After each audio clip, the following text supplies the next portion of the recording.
everyone. Good afternoon. Okay, I just had some of that food that we had at today. First of all, free food is my favorite. Good food. So hi everyone. She just told you about me. My name is McDonough, and I am deaf. 100% deaf in both ears. So just to catch you all up, some frequently asked questions. Yes, I am deaf, and yes, I can still talk. I also can drive. No, you cannot catch deafness by hanging out with me. And no, I am not too pretty to be deaf. We're all incredibly attractive. Have you seen Niall Marco? Anyone seen Dancing with the Stars? That guy is gorgeous. That's just like, yes, except she knows what I'm talking about. Alright, so today I'm going to be talking to you a little bit about deaf culture. As you said, you may have seen me on television. I am a deaf actress. I worked on the show Switched at Birth on ABC Family, now known as Freeform, for 3 years. I worked on the show Speechless on ABC, Bad Judge on NBC. I've done work for Google, the Air Force, Deaf West Theater, Pasadena Playhouse, and as of July, I am now a published national author with my first book out. It's called Ready to Be Heard, and it's my story of how I became deaf and found my identity and finally found my voice. And it has a lot to do with my card fractioners in college. And I'll be talking a little bit more about that at 2 o'clock in the other speech. But today, right now, I'm going to be talking to you guys about deaf culture and about the hard of hearing, the deaf, what that means, that word deaf. I feel like there's a really big stereotype around this. We're going to break down a couple of those stereotypes. But more than that, does anyone in this room have grandparents, uncles, aunts, parents that have a really hard time hearing, especially at Thanksgiving dinner? Anyone? Friends, family members? Yeah, it's a really large population of the hard of hearing. So I'm also going to go over a couple pointers on how you can include them in the conversation better during Thanksgiving this year, and Christmas, and so on and so forth. So first of all, deaf culture. That is what I'm here to talk about. And this guy called the Deaf Guy is one of my favorite deaf cartoonists. He's just adorable. So you'll see him a lot in my slides. So what does deaf mean? There's this misconception that deaf people cannot hear anything. That is absolutely not true for most deaf people. Most deaf people can hear something. I have friends who identify as deaf and listen to their iPod constantly on repeat or make phone calls by themselves. Very few of us in the deaf community who are like myself have 100% hearing loss in both ears. So there's 3 different ways that we identify deaf people in the deaf community. We have uppercase D deaf, which means you are identify as a deaf person. When somebody asks, oh, who are you? It's like, hi, I'm Amanda, I'm deaf. I'm involved in deaf culture. I prefer sign language to English. Then we also have the lowercase d deaf, which is just basically a medical term. It means medically you are profoundly or severely hard of hearing.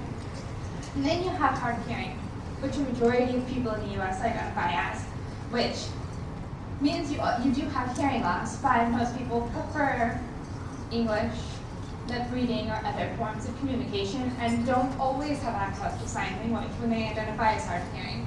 At the bottom, you can't read that, but there's a couple of no-nos. Don't call us hearing impaired. We don't like that. It's kind of negative. And hard of hearing, deaf, great terms, nothing wrong with that. Deaf and dumb, not applicable anymore. We're smarter than you. Well, maybe some of us are. But cultural differences, we do have a little bit different culture because sign language is its own full language. Sign language is not English on hands, which I would be showing you if I had hands to show you. Sign language is not English on hands. We have a word order. We have a way of expressing ourselves. It's really very different. So we have a little bit of different cultural instances. So, for an example, yesterday I was speaking at an event called Wonder Woman Tech Convention, and I was doing a panel on deaf people in the entertainment industry. My friend CJ Jones, and he is a deaf actor. He was in the movie Baby Driver, if any of you saw it, and he'll be in Avatar 2 coming out in a year or so. But he walked up to me, and the first thing he says is, "Amanda, you gained weight, crap." In the deaf community, that means he cares. In the hearing world, not so much. But really, in the deaf community, if something visual has changed about a person, we bring it up like, "Hey, I noticed something's different. You've gained a little weight. Are you stressed? What's happening in your life? Or did you just invest in Girl Scout cookies too much this year?" For me, it was the Girl Scout cookies. But things like that, introductions, we talk more about who we know, rather than what we do. You'll notice when you're a hearing person, you walk up, "Oh, hi, what do you do for a living?" "I'm a doctor, I'm a court reporter, and this." In deaf culture, we don't care what you do for a living, as long as you know you're living. So, we go, "Hi, who do you know?" "Well, I know myself, I think. I also know, CJ, I know." And then we figure out how we know each other, how we're related to each other in the community. We also talk about different things. Money, which is a private subject for most hearing cultures, is something that we can just discuss. $20 for this meal, I'm gonna be so broke next week. Or if we want to talk about bodily functions, I'm on my period. It sucks, I'm bloated, and I just want chocolate and a punch people. And it's okay that I say that in deaf culture, but sitting in front of hearing people, we're like, should I laugh at that?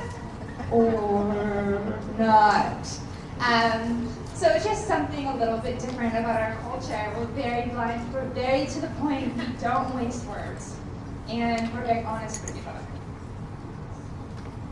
So here's the one that's going to help you all this Thanksgiving.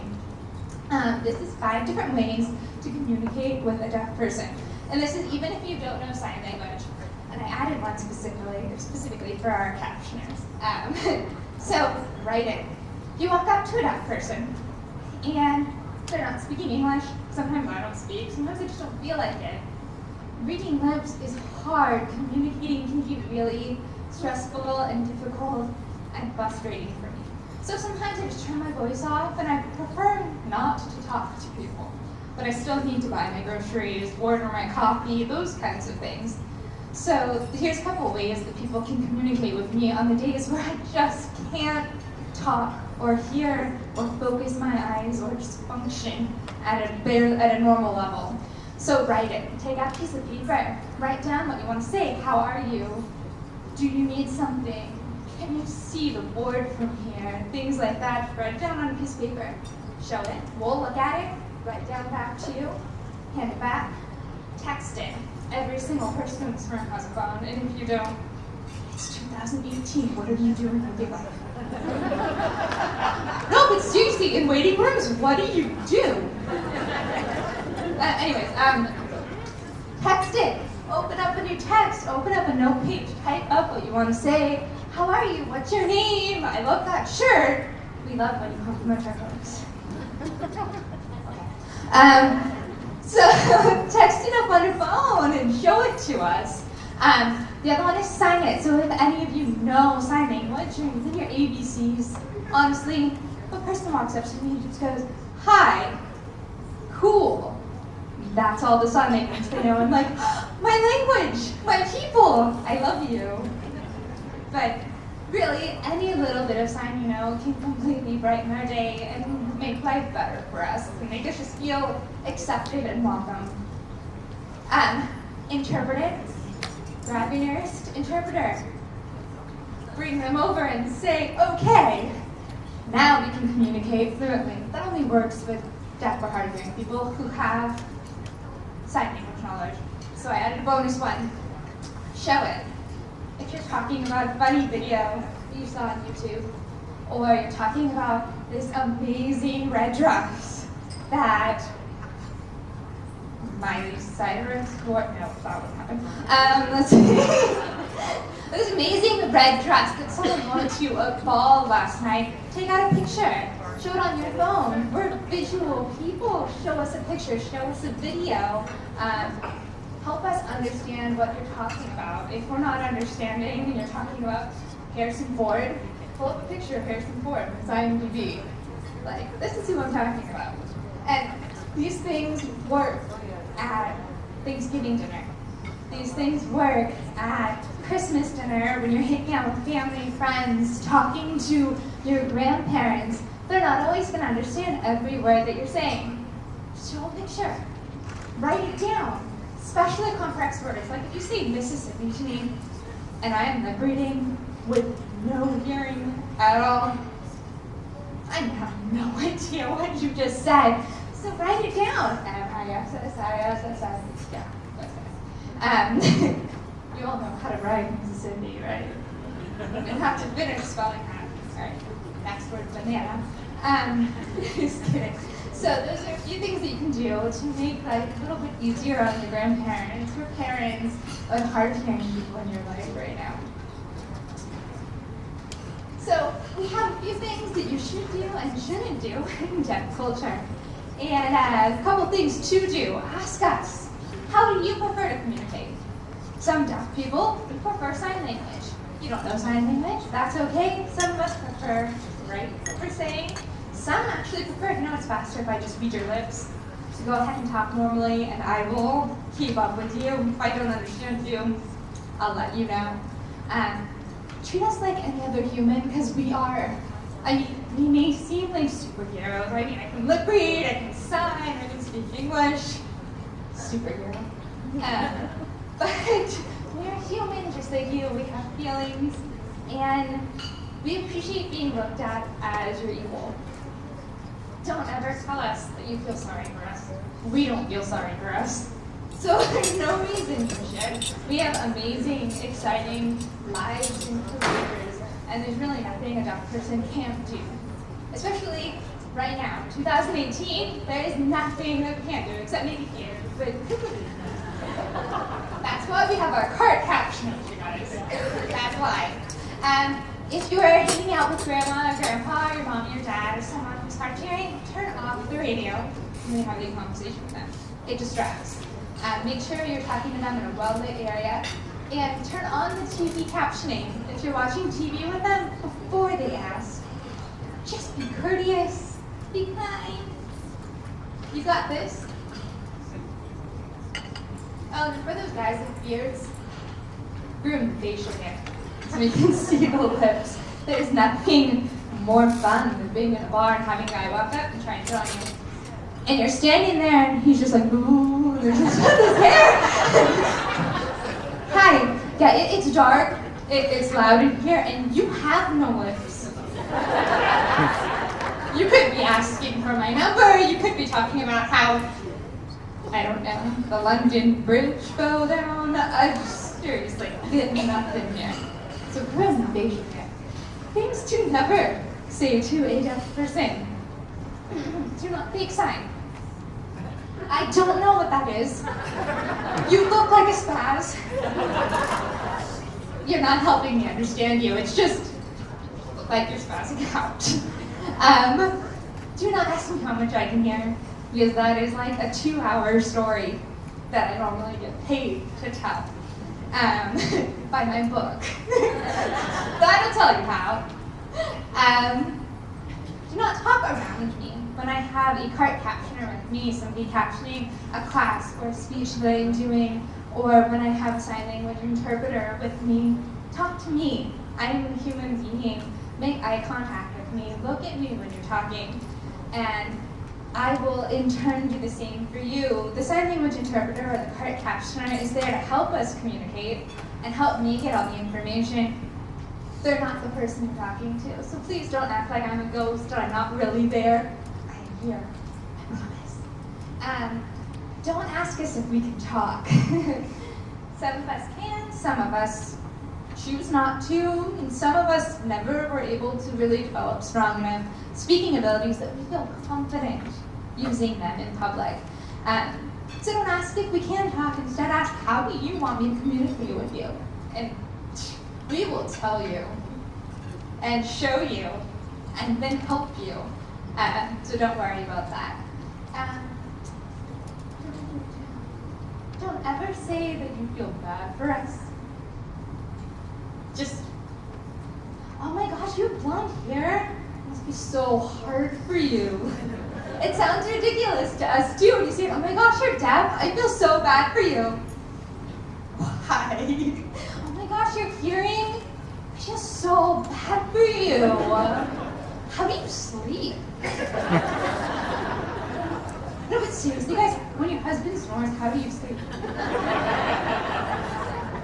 I can take a nap anywhere. I can curl up on this table right now, fall asleep, and not be bothered by anything. A Boeing 747 could fly 2 inches above my head, and I can just sit down and relax. It's great. You're missing out.